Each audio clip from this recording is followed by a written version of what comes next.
Me llamo Severiano y trabajo en el cementerio municipal de un poblado retirado como el velador y panteonero. Mi trabajo consiste en cuidar que nadie entre al cementerio por la noche, limpiar las tumbas, regar las flores y cavar las fosas para los nuevos difuntos. No es un trabajo muy agradable, pero me gusta estar en contacto con la naturaleza y la tranquilidad que se respira en este lugar. Llevo más de 20 años trabajando aquí y nunca me había pasado nada extraño ni sobrenatural. Más allá de los curiosos que vienen por estas fechas a intentar hacer sus falsos rituales, o simplemente para realizar exploraciones urbanas, en donde, por cierto, nunca encuentran nada, y siempre hacen un montaje de situaciones sobrenaturales para vender miedo. Pero, en fin, esa es harina de otro costal. En cuanto a mí, siempre he sido una persona escéptica y racional, que no cree en fantasmas ni brujerías. Sin embargo, todo cambió hace unos meses, cuando descubrí una tumba de la cual no fui notificado. Era un día como cualquier otro. Había recién iniciado mi turno por la noche, y como parte de la rutina diaria, decidí dar un rondín por el cementerio para asegurarme de que todo estaba en orden. Fue entonces cuando la vi. Era una tumba que jamás había visto, ubicada en la parte menos visitada y descuidada del cementerio. Estaba hecha de tablones y materiales antiguos, como si se tratara de una tumba de otra época, y tenía una cruz de hierro oxidado en la parte superior. En la lápida se podía leer el nombre de la difunta, María Dolores García Pérez. Debajo del nombre había una fecha de nacimiento, 13 de octubre de 1993, y una fecha de defunción, 13 de octubre de 2023. Eso significaba que había muerto el mismo día que cumplía 30 años. Esta situación me dejó pensativo. Yo llevaba el registro de todas las tumbas que existían allí, y simplemente la tumba de María Dolores no debería existir.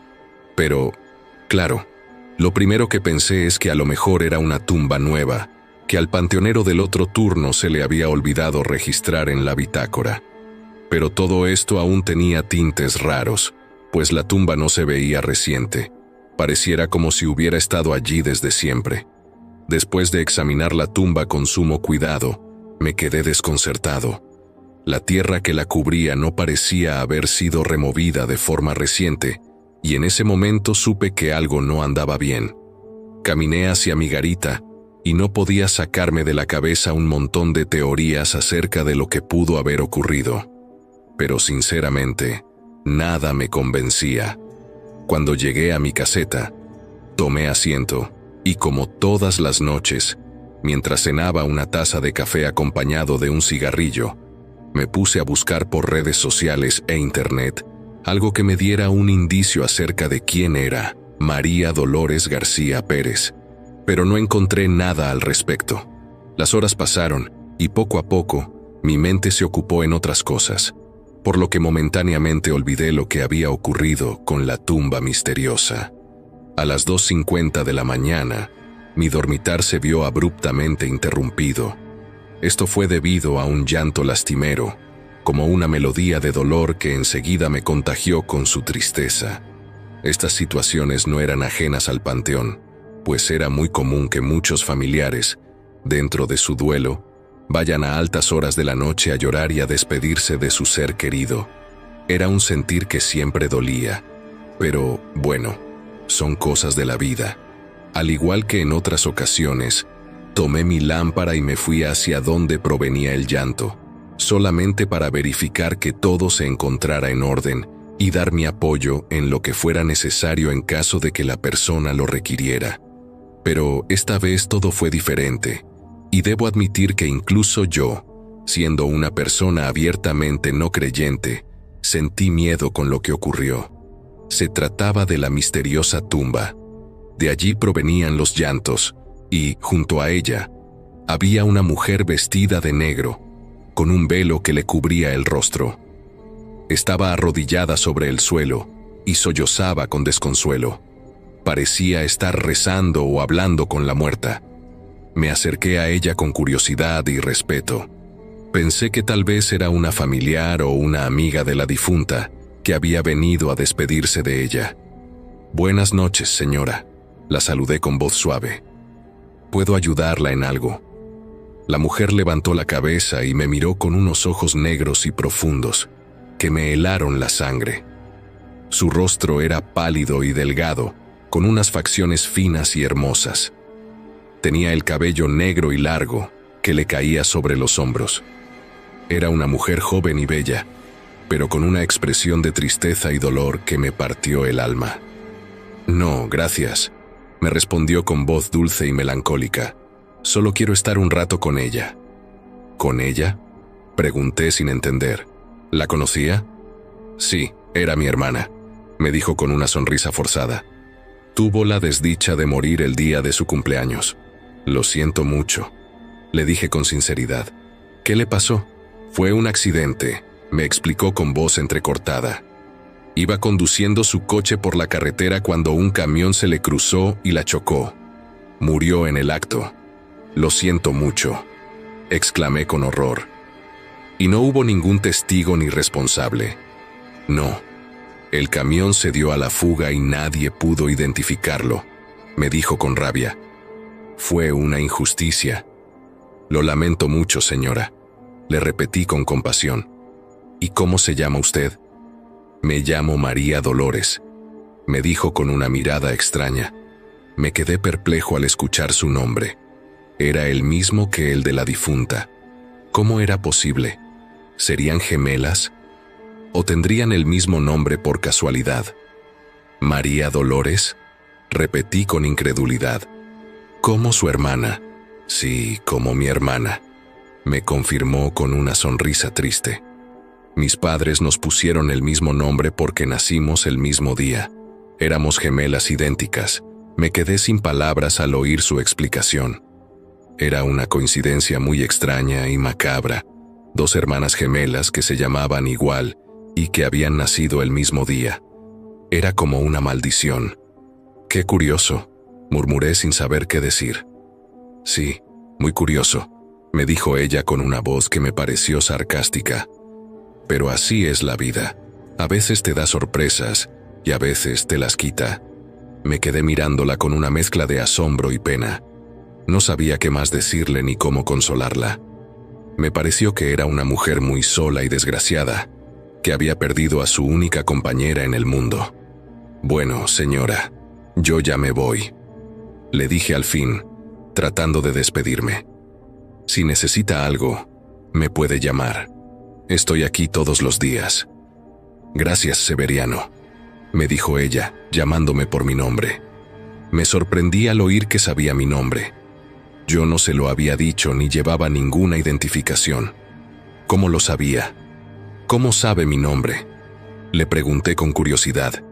«Lo sé todo de ti, Severiano», me dijo ella con una sonrisa misteriosa. «Te he estado observando desde hace tiempo». Me estremecí al oír sus palabras. Me dio la sensación de que había algo oscuro y peligroso en esa mujer, algo que no podía explicar ni entender.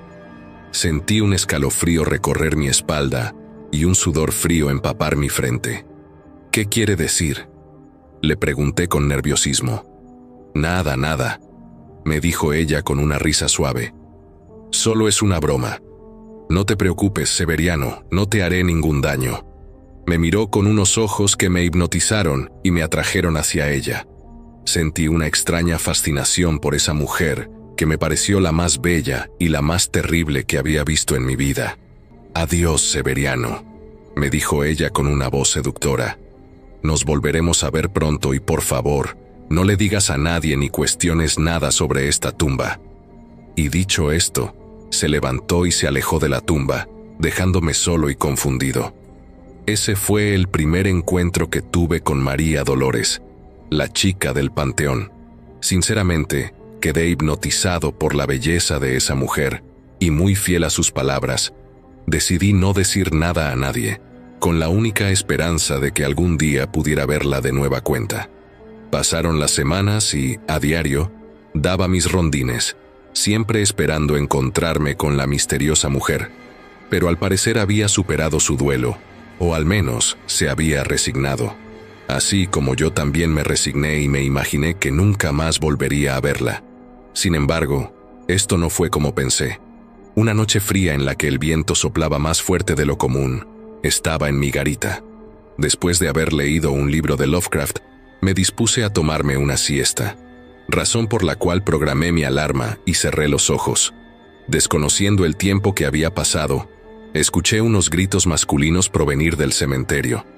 Rápidamente tomé mi lámpara, mi macana y mi gas pimienta, y luego caminé orientándome por los gritos que poco a poco fueron perdiendo intensidad, hasta que se hicieron ligeros quejidos. Guiándome nada más por mi audición, perseguí el sonido hasta que fui a parar al lugar que más me inquietaba en todo el cementerio: la tumba misteriosa. Hasta este punto, debo aclarar de nuevo que yo no le temía a nada, pero en ese momento un inmenso terror me invadió, pues lo que vi enseguida no se trataba de algo sobrenatural, sino de algo macabro y sangriento. Una pedacería humana se dejaba ver rodeando la tumba de María Dolores. Brazos, piernas y otras partes del cuerpo se encontraban cercenadas.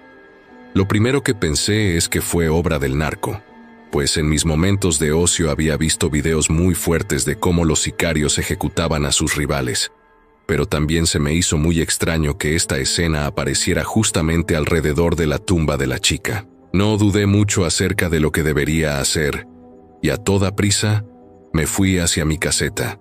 Le puse llave a mi puerta y llamé a la policía. Al cabo de 30 minutos, varias patrullas llegaron al cementerio. Entre elementos estatales y elementos de la Guardia Nacional, arribaron con armas de grueso calibre. Una vez estando allí, les di acceso y me preguntaron qué era lo que había ocurrido. Les conté todo lo que había visto y me pidieron que los llevara al lugar de los hechos, pero, ante mi sorpresa y la de los elementos de seguridad, no había nada. Todo estaba normal y tranquilo, ni una sola gota de sangre. Recibí un fuerte regaño por parte de la policía y me amenazaron con llevarme preso si volvía a hacer alguna broma de ese tipo. Casi con lágrimas en los ojos, intentaba explicarles que nada había sido una broma y que yo había visto todo eso que les conté. Todos me miraron con un gesto de molestia y, sin decir más, se marcharon. Yo no comprendía qué era lo que estaba ocurriendo, pues estaba seguro de lo que había visto. Yo no consumo alcohol y mucho menos drogas, y estando en plenitud de mi conciencia les juro que vi el cadáver mutilado. Después de ello, una pena enorme me invadió, y el resentimiento no me dejaba en paz, pues no estaba para nada contento con lo que había ocurrido. Para esos momentos, me cuestionaba sobre la realidad de todo lo que había visto y vivido en los últimos días. Fue tal mi desconcierto que incluso desconfié de mi salud mental. Ese mismo sentir me hizo dudar si realmente había visto a María Dolores, hermana de la difunta, y presa del impulso. No me salía de la cabeza hablarle a mi jefe y preguntarle acerca del origen de aquella tumba que, desde que había aparecido, solo le había traído mala suerte a mi vida. Después de ello, transcurrieron 2 días tranquilos, hasta que, de nuevo, algo muy malo volvió a ocurrir. Un día, siendo aproximadamente las 10 de la noche y estando en el ejercicio de mis labores, tuve un ataque impulsivo de ansiedad y rápidamente decidí marcarle a mi jefe para que me explicara de una vez por todas todo lo que sabía con respecto a esa tumba, pero extrañamente en mi cabeza empezó a repicar el susurro de una voz femenina que me decía: «No lo hagas». Bajé el teléfono para ver si alguien estaba cerca de mí, pero no había nadie. Sin embargo, aquel susurro fue persistente y lo escuchaba una y otra vez. A pesar del frío invernal del momento, salí de la caseta y allí afuera aquel susurro se volvió una frase más sólida, con una voz que claramente me decía que yo no lo haga. Como en ocasiones anteriores, orientado por mi audición y mi lámpara, me guié hasta donde provenía aquella voz, y de nueva cuenta llegué hacia la tumba de María Dolores. En esta ocasión, la mujer que había visto anteriormente se encontraba de nuevo allí sentada. Esta vez no lloraba, pero sus ojos denotaban una tristeza sin igual. No obstante, había algo que no cambiaba en ella, y esta era su imponente belleza que, a pesar de su palidez, cada vez se hacía notar más. «Hola, Severiano», me dijo con voz seria. En ese momento, un inesperado descenso en la temperatura se hizo sentir, y con los labios temblando por el frío, le contesté: «Hola». Ella sonrió y dejó entrever su blanca dentadura, y luego me respondió: «Muchas gracias por mantener nuestro secreto». Posteriormente se acercó hacia mí y me dio un beso en la mejilla. Después se marchó caminando, perdiéndose entre la negrura de la noche y el tétrico escenario que representaban las tumbas en conjunción con el frío invernal. En cuanto a mí, me mantuve allí de pie, y no me importó que un fino aguaviento cayera, anunciando que el frío se aproximaba en su etapa más intensa. No me importó el hecho de que los labios de esa mujer se sintieran tan fríos, rompiendo la barrera de lo natural. Simplemente me encontraba hechizado. Creo que esa es la palabra. A mis 45 años era un hombre soltero, con mucha mala suerte en las relaciones, y el hecho de que una mujer tan bella se encontrara conmigo, confiándome sus grandes secretos, me había cautivado. Desde aquel entonces, decidí ser su cómplice dentro de lo que cabe y mi labor era sencilla. Cada vez era más frecuente escuchar quejidos pidiendo ayuda y gritos desgarradores de dolor. Yo solo esperaba unos cuantos minutos y cuando los lamentos se detenían iba a echar un vistazo a lo ocurrido. Y siempre me encontraba con lo mismo: situaciones macabras y sangrientas. Hombres decapitados, mutilados, pálidos como papel, a veces con partes regadas alrededor de la tumba e incluso sobre los árboles. Al principio moría de miedo, pero después caí en la costumbre y ya se me hacía normal. Asumí, como seguramente lo están haciendo todos ustedes que escuchan mi historia, que todos estos actos de violencia eran causados por la gemela viva, María Dolores, y no tenían nada que ver con el crimen organizado como pensé en un principio. Ya no me preocupaba en hablar a la policía, a mi jefe o a alguien para reportarle lo que ocurría, pues de antemano sabía que solo me metería en problemas. En varias ocasiones tomé fotos y videos de todas las escenas del crimen, pero de forma por demás misteriosa. En las fotos no salía nada, absolutamente nada. Pareciera que solo yo podía percibir todo lo que allí ocurría. Quizá ustedes piensen que estoy loco, pero tampoco se trata de eso, y no les mentiré. Nunca dejé de pensar que lo estaba. Sin embargo, caí en cuenta de que en las noticias locales se hablaba de un asesino serial que asesinaba a hombres al azar. No se sabía con exactitud si se trataba de un hombre o una mujer, pero las autoridades solo sabían que a todos los recogía cuando salían de bares o cantinas de mala muerte.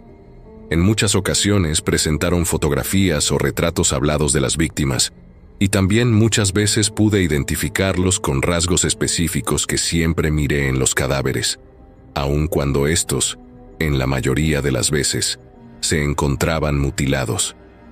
Después de tantas veces en las que presencié los cadáveres de las víctimas, me pude percatar de que cuando un crimen estaba próximo a ocurrir, la temperatura en el cementerio descendía de forma drástica. Fue así como un día, sintiendo un frío repentino, mi amor, que crecía día con día por Maridol, como le llamé de cariño, me hizo sentir la necesidad de verla. Así que caminé hacia la tumba donde se encontraba su hermana y me escondí detrás de un féretro cercano. Pasaron aproximadamente 30 minutos cuando escuché unas risas y en medio de la oscuridad, una pareja apareció caminando entre risitas y coqueteo. Se trataba de Maridol con un hombre. En ese momento, sentí como mi corazón palpitaba con fuerza y un ataque de celos me invadió. Pero eso fue mínimo, pues yo no sabía que vendría algo peor. Poco a poco, los besos subieron de tono y después vi cómo tanto Maridol como su amante en turno se despojaron de sus ropas y se entregaron al pecado de la lujuria. En ese momento, me sentí desfallecer y una furia me invadió de golpe. Experimenté un deseo casi incontrolable de ser aquel hombre que poseía con fervor a mi mujer amada, y a pesar de que fui testigo de cómo Maridol, de un momento a otro, atacó al hombre como si se tratara de una bestia a la que solo le importaba la sangre y la carne de su víctima, eso no me importó, y en ningún momento se me salió de la cabeza que yo quisiera entregarme en cuerpo y alma a esa mujer, aunque me costara la vida. Al final de aquel ritual siniestro, el resultado siempre fue el mismo, pero, como dije anteriormente, nada me sorprendía. Cuando Maridol se perdió entre la oscuridad de las tumbas, como de costumbre, caminé decepcionado hacia mi caseta con un horrible sentimiento de traición hacia mí, y solo pensaba en vengarme. Estuve leyendo mucho y documentándome con respecto a Maridol, y después de leer lo suficiente, concluí que ella era una especie extraña de bruja o vampira, o quizá las dos. En todos los sitios que leía con respecto a ello, mencionaban que había varias formas de acabar con un demonio como aquel, y las opciones eran rociar su cuerpo con agua bendita, hacer que una cruz bendita hiciera contacto con su cuerpo, o hacer que saliera al sol. La última opción la descarté definitivamente, pues no tenía nada que hacer en el turno de la mañana, y en ese horario hay mucho movimiento. Era imposible realizar algo así por la mañana. La opción del agua bendita me parecía muy buena, pero no mejor que la de la cruz bendita, pues justamente mi madre tenía una así en la casa, y básicamente solo bastaría con tomarla prestada para acabar con mi amada Maridol. Al no saber cómo llamarla para que acudiera a mí, decidí hacer algo que nunca había hecho con anterioridad, y creo que tampoco haría en el futuro. Sin embargo, profanar la tumba de su hermana era la mejor opción, esperando que ella de alguna forma se enterara y acudiera a salvarla. Por eso, al iniciar mi turno y al asegurarme de que ya no había nadie más en el cementerio, cerré las rejas que, por cierto, nunca antes se habían cerrado, y me dirigí hacia la tumba de la gemela muerta, María Dolores. Estando allí, comencé a cavar hasta llegar a la vieja caja, y después de un gran esfuerzo, pude remover la tapa. En ese instante, mis ojos se abrieron en una evidente señal de sorpresa. María Dolores era idéntica a Maridol, y allí estaba lo sorprendente y siniestro de la situación. María Dolores se encontraba intacta, pálida como su hermana, con los labios rojos y la misma belleza deslumbrante. A pesar del miedo que sentí ante esta circunstancia, ya no había marcha atrás y mis ganas de venganza eran más grandes que cualquier cosa. Una vez que destapé a la chica, la dejé así, alumbrándola con la luz de la luna. Sin tapar la tumba, salí de su agujero, pero ante mi sorpresa, al momento de salir, justamente se encontraba Maridol frente a mí. En ese instante, sentí el descenso de la temperatura como en las otras ocasiones, y rápidamente aceché hacia la tumba, pero ésta se encontraba vacía. Allí comprendí que nunca había existido tal hermana gemela. Aquella tumba había servido todo este tiempo como aposento de un ser de la noche. Ya no me cabía duda, mi hermosa musa era un vampiro. Con una mirada tierna, la joven se acercó hacia mí. Al sentirla tan cerca, mi impulso de rabia me hizo mostrarle la cruz para protegerme de ella, pero la chica, aún mirándome con ternura, tomó la cruz y la lanzó muy lejos de mí. Al tocar la cruz, la mano de Maridol comenzó a chamuscarse y un humo con olor a carne quemada se sintió por todas partes. Pero esto pareció no importarle a Maridol, y aun cuando su mano se prendía en fuego, en ningún momento mostró señal de preocupación. Solamente al llegar muy cerca de mí, me mostró su mano, la cual se encontraba incandescente. «Investigaste bien, mi querido Severiano. La cruz bendita puede hacerme daño, como podrás observar». Luego de ello, abrió la mano y la cerró abruptamente, y de la palma nació un viento gélido que apagó el fuego enseguida, aunque las heridas de la piel quemada aún marcaban su extremidad. Posteriormente, Maridol caminó hacia mí, y como por arte de magia, Me quedé completamente inmóvil a pesar de que quería salir huyendo de aquel lugar. En un acto completamente inesperado, Maridol se acercó tanto a mí y luego me dio un beso en la boca, un beso apasionado que me hizo sentir vivo, algo que nunca había sentido. Luego me miró a los ojos y me dijo: «Sé cuánto me amas y también sé que quieres estar conmigo, pero no puedo corresponderte. Si lo hiciera, te estaría maldiciendo y tu destino no sería diferente al de los hombres de los que me he alimentado. Te agradezco mucho por haber guardado el secreto, pero mi labor en este lugar ha terminado y ya no nos volveremos a ver». Después de eso, una vez más se alejó entre las penumbras del cementerio, siendo esta la última vez que la vi. Pasaron las horas y no sé en qué momento regresé a mi caseta. Me había quedado dormido. Al despertar, lo primero que hice fue ir hacia la tumba de María Dolores, pero solo vi un pedazo de jardín con una rosa negra que sobresalía de las demás. Aparentemente, nunca existió ninguna tumba en aquel lugar, o al menos no había ningún indicio de que así fuera. Al tomar mi autobús de regreso a mi casa, el chofer escuchaba la radio y allí se hablaba del asesino nocturno, como habían apodado a este asesino en serie. Después de las averiguaciones policiales, habían detectado que todas las víctimas eran parte de una secta que secuestraba tanto animales como personas para realizar horribles rituales, y que, extrañamente, no habían podido dar con el paradero de ninguno, ya sea vivos o muertos. En ese momento pensé en lo que daría la policía por saber todo lo que yo sabía, que se trataba de Maridol quien los había asesinado. Quizá primero los hacía sus amantes como una manera de robarles su esencia o vida, y terminaba ese ritual devorándolos vivos. La verdad, no sé con exactitud el motivo de su existencia, pero lo que sí les puedo recomendar es que nunca se enamoren de un vampiro.